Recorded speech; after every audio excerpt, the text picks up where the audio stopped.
വാസുദേവായ. നമസ്കാരം. കളരി സ്പന്ദനത്തിലേക്ക് ഏവർക്കും സ്വാഗതം. ഞാൻ അപർണ മോഹൻ. ശ്രീമദ് ഭഗവത്ഗീതയുടെ കഴിഞ്ഞ ലക്കത്തിൽ 4-ാമത്തെ അധ്യായത്തിലെ 28 മുതൽ 32 വരെ ശ്ലോകങ്ങൾ നാം കണ്ടു കഴിഞ്ഞു. ഇനി ശ്ലോകം 33.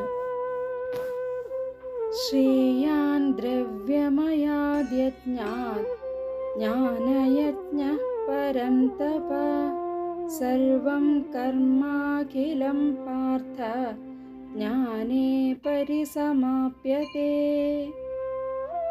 അന്വയം: പരന്തപ, ഹേ ശത്രുതാപന, ദ്രവ്യമയാത് യജ്ഞാത് ജ്ഞാനയജ്ഞഃ ശ്രേയാൻ, ദ്രവ്യങ്ങളെ കൊണ്ടുള്ള യജ്ഞത്തേക്കാൾ ജ്ഞാനയജ്ഞം ശ്രേഷ്ഠമാകുന്നു.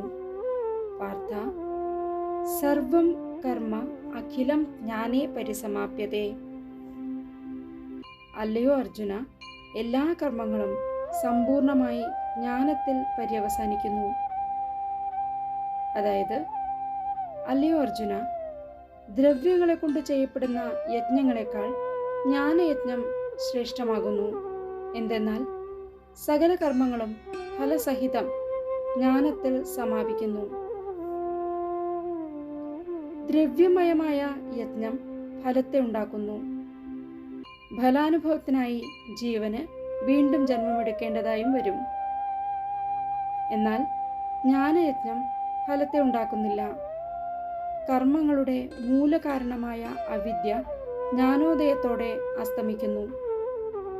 എല്ലാ കർമ്മങ്ങളും അതോടെ അവസാനിക്കുന്നു. ശ്ലോകം 34.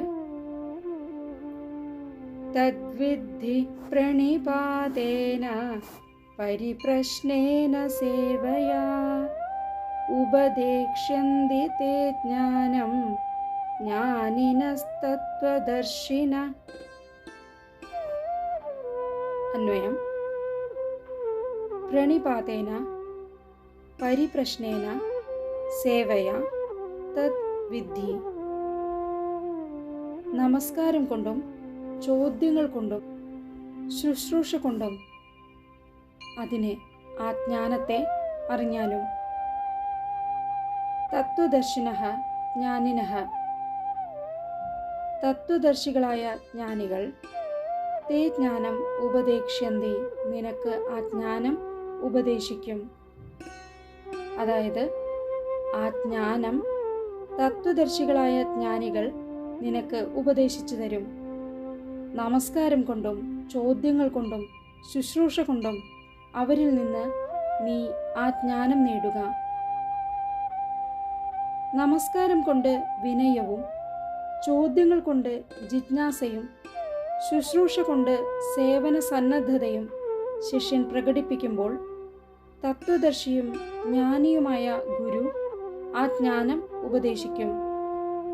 ജ്ഞാനികളിൽ തന്നെ ചിലർ മാത്രമേ സ്വാനുഭവമുള്ളവരായിരിക്കൂ.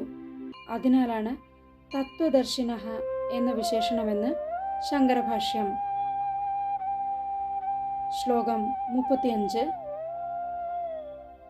യജ്ഞാത്വാ ന പുനർമോഹം ഏവം യാസ്യസി പാണ്ഡവ യേന ഭൂതാന്യശേഷേണ ദ്രക്ഷ്യസ്യാത്മന്യഥോ മയി. അന്വയം: പാണ്ഡവ, യത് ജ്ഞാത്വാ പുനഃ ഏവം മോഹം ന യാസ്യസി. അല്ലയോ അർജുന, യാതൊന്നിനെ അറിഞ്ഞിട്ട് വീണ്ടും ഈ വിധം നീ മോഹത്തെ പ്രാപിക്കയില്ല. യേന ഭൂതാനി അശേഷേണ ആത്മനി അഥ മയി ദ്രക്ഷസി. യാതൊന്നുകൊണ്ട് സകല ചരാചരങ്ങളെയും ആത്മാവിലും അനന്തരം എന്നിലും നീ ദർശിക്കും. അതായത്, അല്ലയോ അർജുന, ആ ജ്ഞാനം സിദ്ധിച്ചാൽ നീ വീണ്ടും ഈ വിധം മോഹത്തെ പ്രാപിക്കയില്ല. ആ ജ്ഞാനത്താൽ സകല ചരാചരങ്ങളെയും നീ സ്വാത്മാവിലും എന്നിലും ദർശിക്കും. ഇപ്രകാരം ആ ജ്ഞാനസിദ്ധിയോടെ ജീവാത്മ പരമാത്മൈകത്വം നിനക്ക് അനുഭവപ്പെടും. എന്നിലും നീ ദർശിക്കും എന്ന വാക്കുകളിലൂടെ താൻ ബ്രഹ്മത്തിൽ നിന്ന് അഭിന്നനാണെന്ന് ഭഗവാൻ വ്യക്തമാക്കിയിരിക്കുന്നു.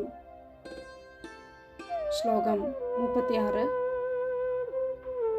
അപി ചേതസി പാപേഭ്യ സർവേഭ്യ പാപകൃത്തമ സർവം ജ്ഞാനപ്ലവേനൈവ വൃജിനം സന്തരിഷ്യസി. അന്വയം: സർവേഭ്യഃ പാപേഭ്യഃ പാപകൃത്തമഃ അസി ചേത് അപി. സകല പാപികളിലും വെച്ച് അധികം പാപം ചെയ്യുന്നവനായി ഭവിക്കുകയാണെങ്കിലും ജ്ഞാനപ്ലവേന ഏവ സർവം വൃജിനം സന്തരിഷ്യസി. ജ്ഞാനമാകുന്ന തോണി കൊണ്ട് തന്നെ സകല പാപസമുദ്രത്തെയും നീ തരണം ചെയ്യും. അതായത് സർവപാപികളിലും വെച്ച് അധികം പാപം ചെയ്യുന്നവനാണെങ്കിൽ കൂടി ജ്ഞാനമാകുന്ന തോണിയാൽ സകല പാപസമുദ്രത്തെയും നീ അനായാസേന തരണം ചെയ്യും. സർവാത്മൈക്യം അനുഭൂതമാകുന്നതോടെ എല്ലാ പാപങ്ങളിലും നിന്ന് മുക്തനാകുന്നു. ആ അനുഭൂതി തന്നെയാണ് യഥാർത്ഥ ജ്ഞാനം. ജ്ഞാനയജ്ഞത്തെക്കുറിച്ച് ഭഗവാൻ കൂടുതൽ വിവരിക്കുന്നത് അടുത്ത ലക്കത്തിൽ കേൾക്കാം.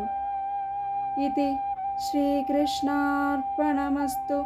ഹരി ഓം.